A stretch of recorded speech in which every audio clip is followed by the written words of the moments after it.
5 வயது சிறுவன் 3 வயது தங்கையை அழைச்சிக்கிட்டு கடைகள் நிறைந்த தெரு வழியா நடந்து போகிறான். ஒரு பொம்மை கடை வாசல்ல தயங்கி நின்ற தன்னோட தங்கைக்கிட்ட உனக்கு எந்த பொம்மை வேணும்னு கேட்குறான் சிறுவன். அவள் கை காட்டிய பொம்மையை எடுத்து அவள் கையில் கொடுத்துட்டு ஒரு பெரிய மனிதனோட தோரணையில் கடையோட முதலாளியை பார்த்து அந்த பொம்மை என்ன விலைன்னு கேட்குறான் சிறுவன். அதற்கு அந்த கடையின் முதலாளி சிரிச்சுக்கிட்டே உன்னிட்ட எவ்வளவு உள்ளதுன்னு கேட்டார்.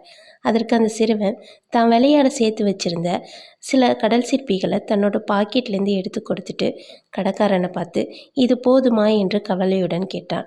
அதற்கு அந்த கடைக்காரர் அவனின் கவலையான முகத்தை பார்த்துக்கிட்டே எனக்கு 4 சிற்பி போதும் என்று கூறி மீதமுள்ள சிற்பிகளை அந்த சிறுவன்கிட்டே திருப்பி கொடுக்கிறார்.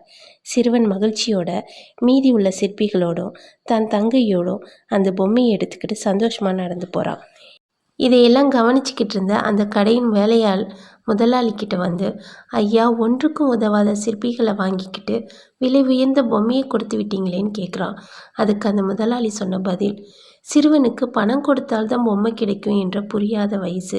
அவனுக்கு அந்த சிற்பிகள் தான் உயர்ந்தவை.